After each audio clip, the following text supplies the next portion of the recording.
Hey, good morning, everybody.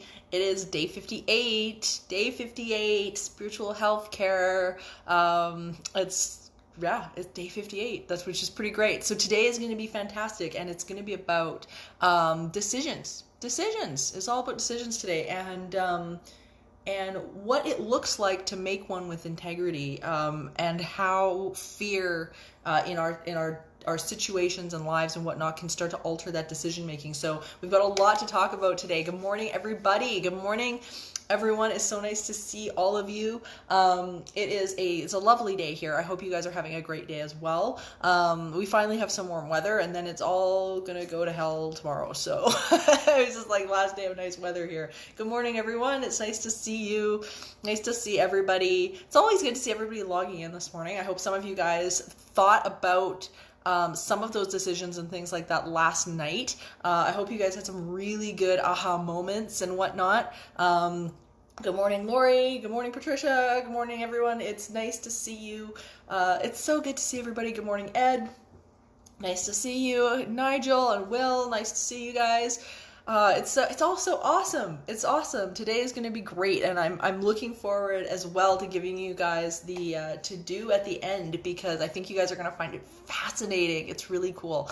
Yes, good morning, everybody. Lots of people, writing into me over the last couple of days with their aha moments about stuff we've been talking about or stuff from my book, which has been great. I'm so glad you guys are enjoying that. Good morning, Kaz. Nice to see you.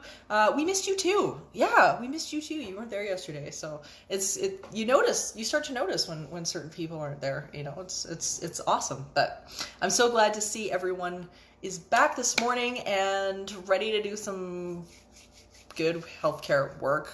It's as I say, it's a gorgeous day here today. So all my windows are going to be open.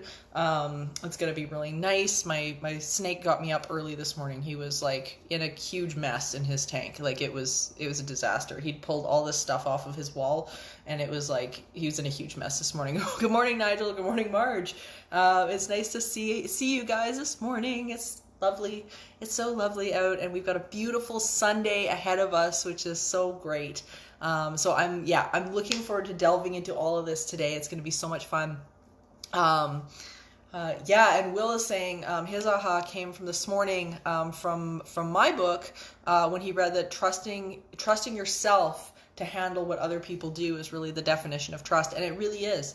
It really is. It's about trusting yourself. And we're going to be talking about that today as well as we move forward. Good morning, Darren. Nice to see you.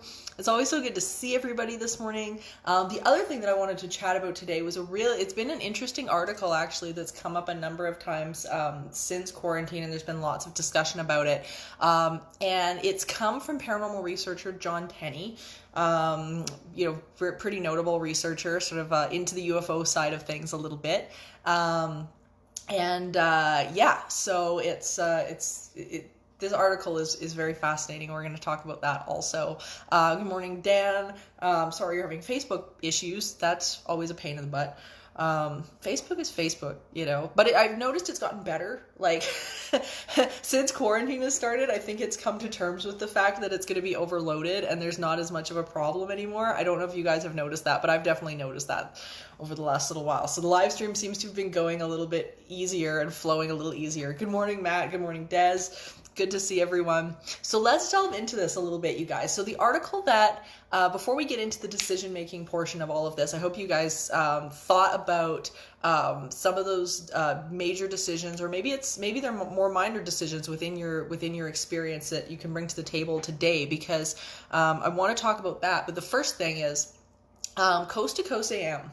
Okay, started talking with John Kenney recently. And he brought up a very interesting point, and he said that he has observed an increase in haunted house reports, a phenomenon that he observed in 1999, right before the Y2K thing, when, I'm sure you guys remember everybody was freaking out, and, the world was going to end, and, all our internet was going to go down, and there was a big disaster. And he was saying his observation when he talked to the New York Times was that he said it does seem to have something to do with our heightened state of anxiety or our hypervigilance. So I wanted to just touch on this a little bit this morning before we go into the rest of it, because I think we're going to be seeing more of this. I think he's right. And I think as we have been moving through quarantine and whatnot, we think in a way that people or the world has kind of put us on a timeout, but really what's happened is that it's given us all this time to sit and to be still with things that we just haven't been able to be still with before. So people that, were ignoring this stuff, that weren't paying attention to it, that, were able to go to work and disappear from it and tune everything out, can't do that anymore. So I would tweak what John Kenney was saying a little bit by saying that it's not an increase necessarily in hauntings, but rather an increase in awareness. And the increase in awareness is bringing the realization that this stuff is in our space and is more tangible. And the other thing that I wanted to mention about this, which is going to lead into our decision-making discussion here in a second, which is, what I've been finding when I've been discussing this with people or talking to new clients and things like that, is that it's not necessarily that the quarantine or COVID has necessarily stimulated a new fear, but often that it was an old fear that COVID has kind of heightened and the quarantine has increased because we don't have anything to do other than sit with it. But it seems to have magnified things that are going on rather than it be a situation where it's something new that is coming up for us. It's like, you guys have probably seen on Facebook, there's a lot of there's a lot of fear, there can be a lot of paranoia, there can be a lot of people that were fighting on the internet before are now really fighting on the internet. Relationships that really suck now. You probably know a few of those. Those are getting worse, right? Like, things are coming apart, and the hauntings kind of fall into that category as well. If you had something that was going on before, and now all of a sudden we start to see it magnified because our state of emotions and our state of awareness are focused and magnified. So we see that a little bit more as we go along. So I wanted to touch on that because, it's, as I say, I've seen this coming up online, this article going back and forth now for a while, and I thought that was really interesting. So anyway, the interview, if you want to listen to it, was on Coast to Coast AM, and the researcher was John Kenney. I'm not sure what day this was on. I think it was just like the 14th. It was recent. It was really recent. But a really interesting observation, and I think he's correct. I think there's just, I would tweak it just a little bit, or just add to it at least. So it comes down to, again, we talked about the idea that, we do bring the fear into these situations with us. And one of the questions that I think is a really prominent one, as we talked yesterday about what it is to make a decision, that people really don't know how to do it most of the time. It's really interesting, is that, a true decision is one that lines up body, mind, and soul and source, right? And it's one of those things that it literally clears out every other option on your plate. Okay, like when you make a decision, you end up cleaning out every other option on your plate. It just becomes the thing you've got to do. And most people don't do that, and they don't do it for a number of different reasons. But they do run through kind of a gambit of how we move through our experience when it comes to crisis, when it comes to life choices and all of those things. We have to start paying attention as to whether or not we're making a decision or whether we're sitting on the damn fence, because a lot of people will just sit on the fence with this stuff. When we get to hauntings, when we get to things like paranormal activity, it's very interesting to watch clients, because most of them have not really made the decision that they're willing to move through it and get the help they need.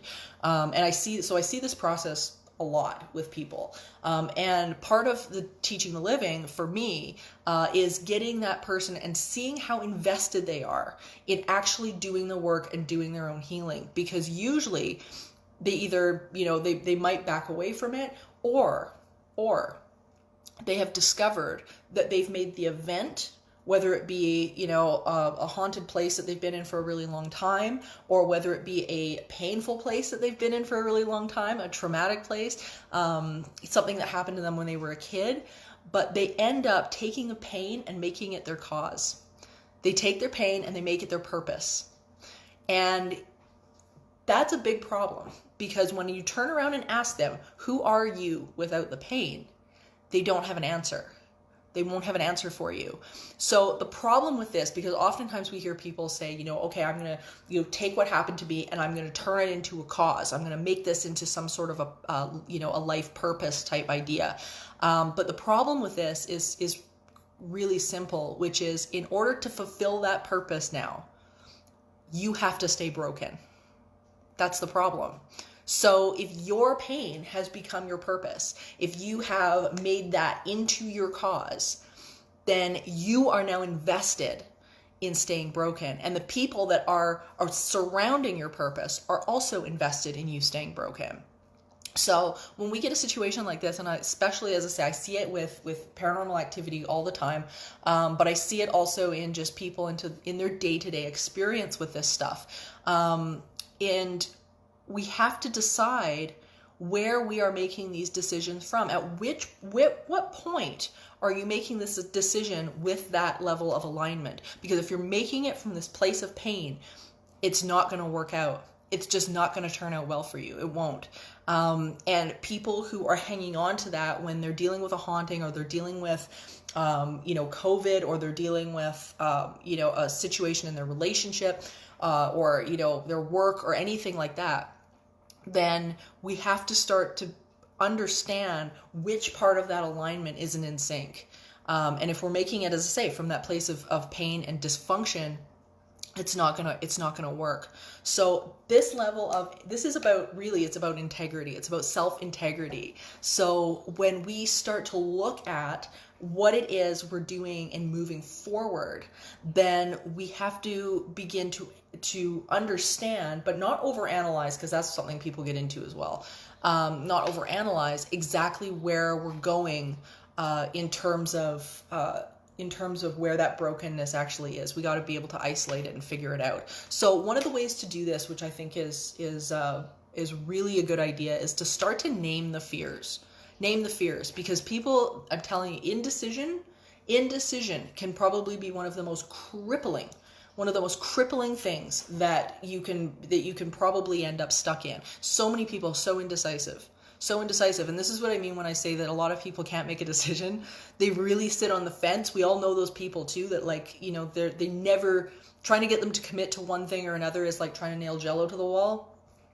Which is one of the things, I have to say, it's one of the things that drives me absolutely crazy, because I'm one of these people that is super driven, and when I decide to do something, I'm like, get out of my way, because it will get done, and it usually gets done very quickly. So that's the indecision, the flip-flopping just drives me crazy. That's one of my pet peeves. But to name the fears. So to begin to ask ourselves, okay, what is the worst that can happen? What is it? What is the next thing? If this happens, will I be okay? Are you going to be okay? You know, start to name the fears. Is it as terrible as you imagined?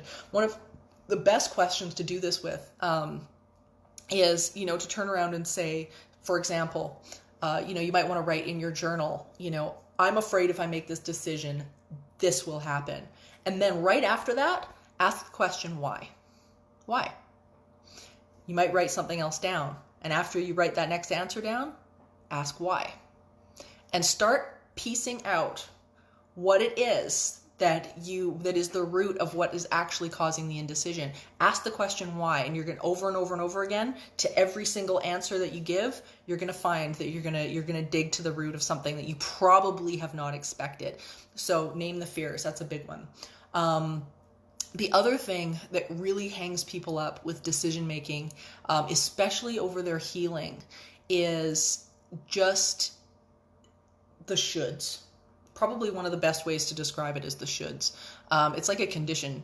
It's like a condition. And people are, the yeah buts and the shoulds is really what it is. And it's the worst thing, because sometimes you'll offer solutions to people and the only response they have for you is yeah but. You know, they just forget everything I just said. Now listen to what I really think. And that can be, it can be some of the most frustrating things, but it's usually rooted in what people feel that they should be doing. They're not really interested in the answer. They're wrapped up in what people think they should be doing, or, but it's an external validation issue. So that can be a problem. One of the big ones as well, which I've noticed so frequently, is people's ability to overanalyze. Overanalyzing. And the problem is overanalyzing, not only does it hang you up in the problem, because you end up focusing on the problem. And here's the clincher for this. When you're focused on the problem, you are not in the vibration of the solution. It's two different vibrations. It's two different frequencies. This is like coming back to, again, how we talked about the idea that, negative entities are kind of in that negative end of the spectrum. And when you're emotionally tied into something in the negative end of the emotional spectrum, you end up attracting, more of that negative stuff, and vice versa with the positive. But problems are the same way. So if we are getting stuck in what we're trying to decide on, we're really stuck in the problem, and the solution's just not there. It's on a different frequency. You have to tune into the solution. I had this discussion actually yesterday where I was saying, that I tend to be a very solution-oriented person, and that's one of the reasons why. So people that like to get stuck in drama don't like me very much, because I don't like to stay stuck in the drama. I'm always looking for that next piece and that next solution. So usually people that like a lot of drama and chaos think I'm terrible. They find me very annoying.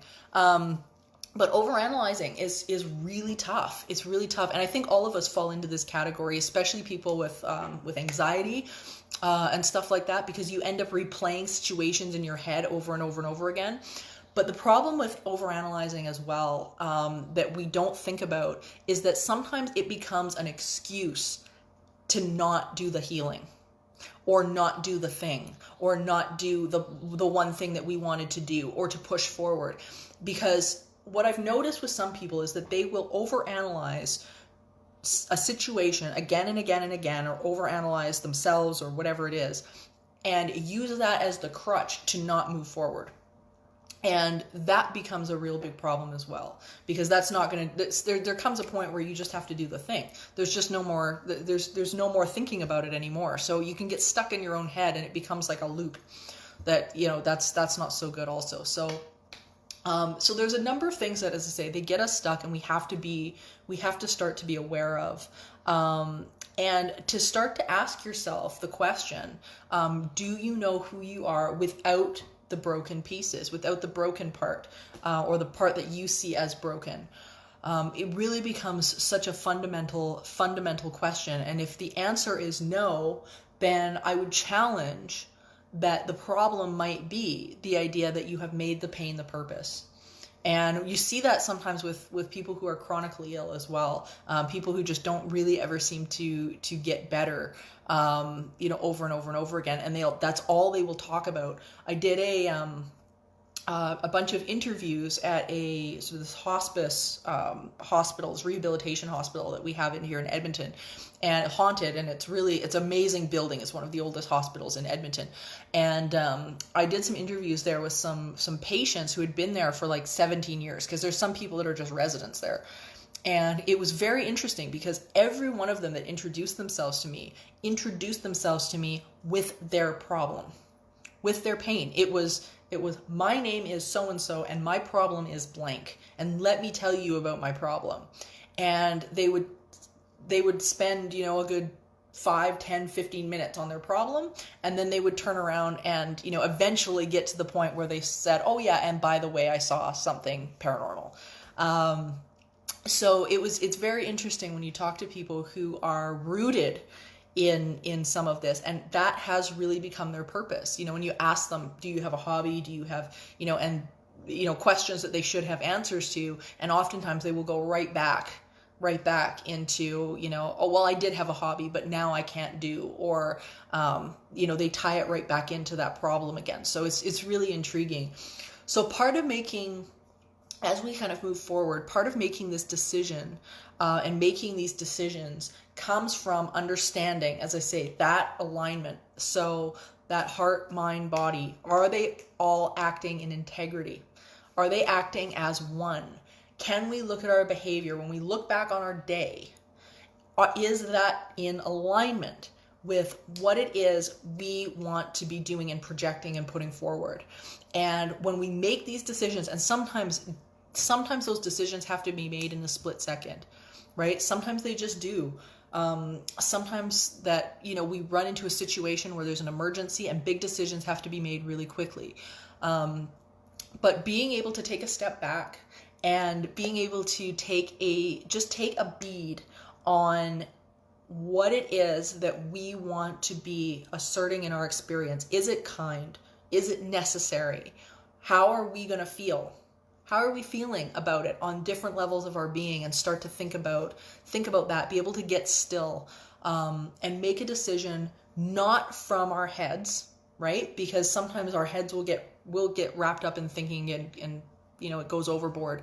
But being able to make that decision from the mind, from the heart, from the body, and have that be in alignment with what it is we're doing moving forward. And once we can do that, once we have a clear version of that decision, of that vision, of what that needs to be, then we're not going to feel like we're flip-flopping. We're not going to feel like we're on the fence. You can make that decision going forward and make this something that's going to be worth it. Sally is saying she made the decision to retire next year. That, yeah, it's time. It's one of the biggest decisions that so many people have to make. Is what is that going to look like?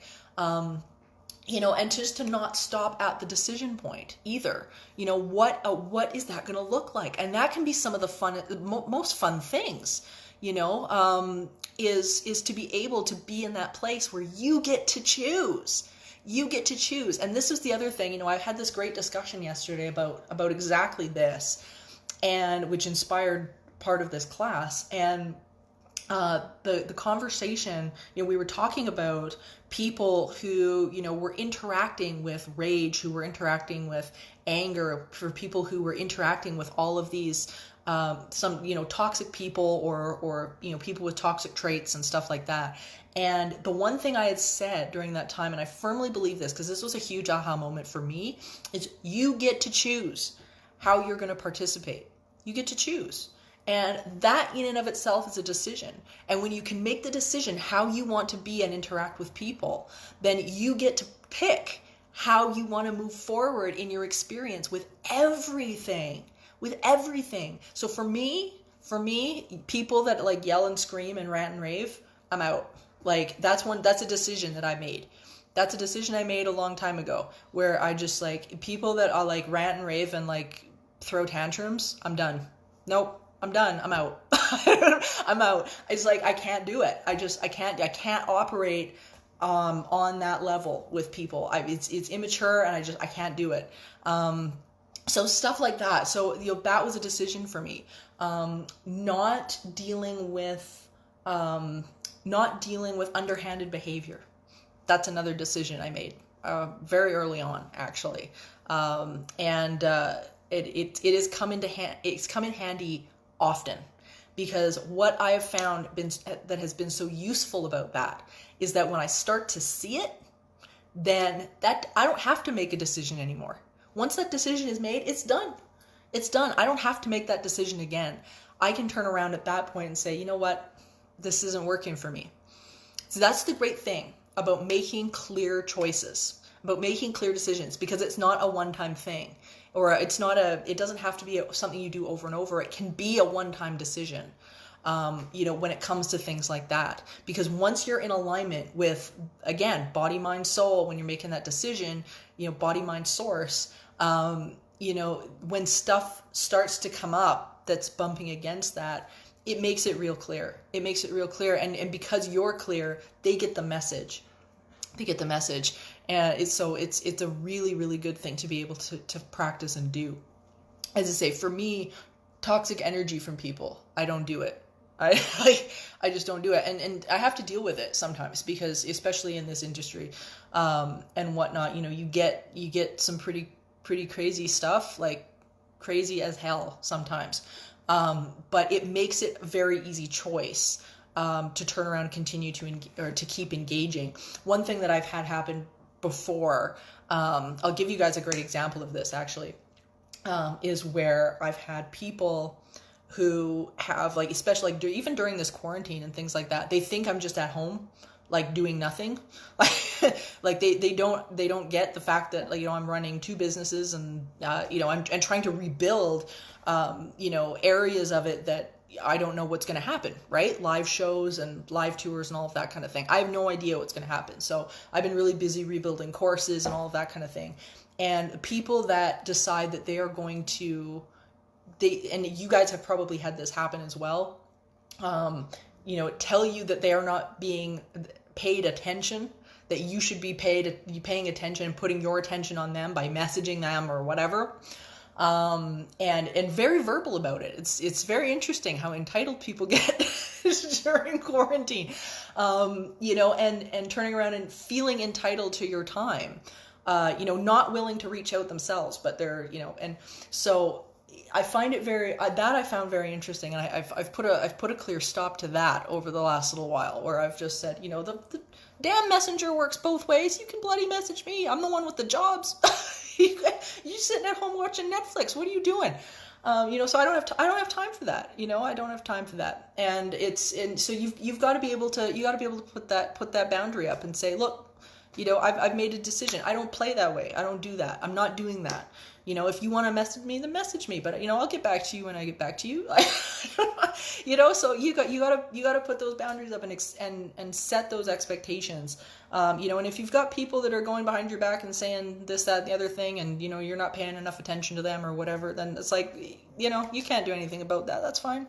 Let them do it. So something to consider. Anyway, moving forward, something to consider for you guys. Don't let them throw you out of your alignment, and don't let them change your decision unless it's in alignment with what you want. Either, be flexible, but keep within your integrity. So the reading that I wanted to give you guys today, which I am loving, I love this.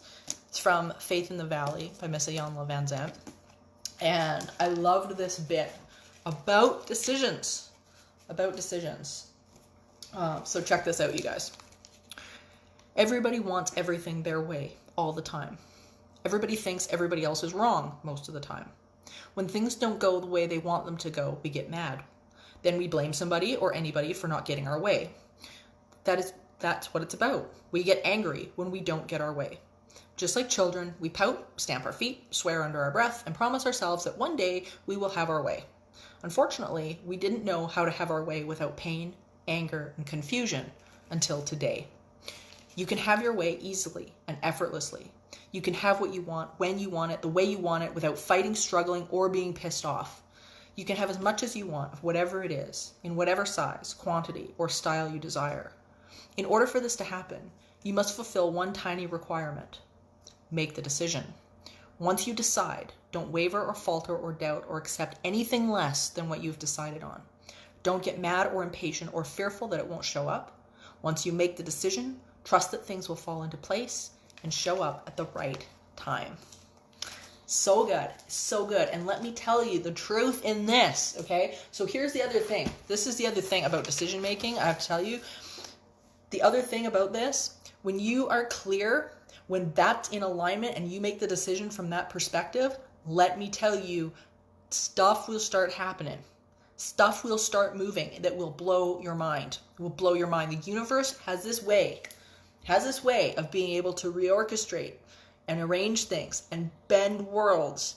Once you make that choice, let me tell you, it will start. It will begin to move and shift, and doors will open, and the right people and the right places and everything will fall into alignment, and it will blow your mind. It really will.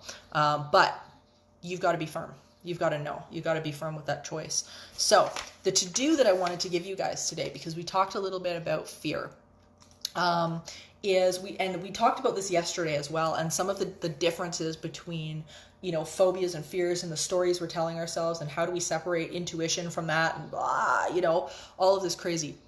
So what I'm going to offer you guys today is a fantastic talk by a fellow by the name of Gavin De Becker, and he is the author of an amazing book called The Gift of Fear. And he is a specialist in talking to CIA and FBI and all sorts of people. He's come up with an amazing system to pick out sociopaths and psychopaths and all of it. Like it's amazing what this guy does, but he's a profiler essentially. And he's given a great talk at St. Francis College about intuition, denial, and how it impacts our survival. So I want to give you guys that today so that you can start to understand what that means, what that looks like, because he's fantastic. His book is amazing, and this talk is really, really, really good. So I'm going to post a link to that on the EntitySeeker page today for you guys, and you can go through that and check it out. He's a great speaker, and he's fascinating to listen to. He is not boring by any means. He's really interesting guy. So that being said, our health affirmations. We got to go into the day and be healthy and in alignment and make the decision to be in alignment going forward. So everybody take a breath.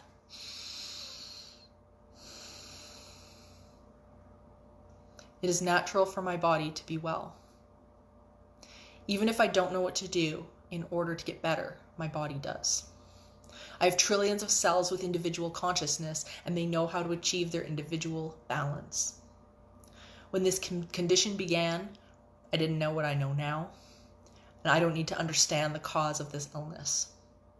I only have to gently, eventually release this illness. It doesn't matter how it got started, because it's reversing its course right now. And there's no hurry about any of this. My body knows what to do. Well-being is natural to me. My inner being is intricately aware of my physical body. My cells are asking for what they need in order to thrive, and Source is answering those requests. I'm in very good hands. My only work is to relax and breathe, and I can do that easily. Everybody take a breath. Thank you guys so much for this morning. I hope today was super helpful. If you guys are looking for past classes, of course, you can go to youtube.com/EntitySeeker or EntitySeeker.ca, putting all sorts of stuff up there right now. There's going to be a new interview with me that's coming out. I think it comes out tomorrow. We'll have to see, but as soon as it's up, I will post that also. And yeah, it is just so good. It's so good to be here with you guys every morning. I hope that you have had a wonderful, wonderful morning, and I hope the rest of your day goes amazing. Mark says, have an awesome day from Mark and Bernie. You guys too. I will see you both tomorrow. Thank you guys so much, and I will see you tomorrow morning on Spiritual Healthcare. Bye, guys.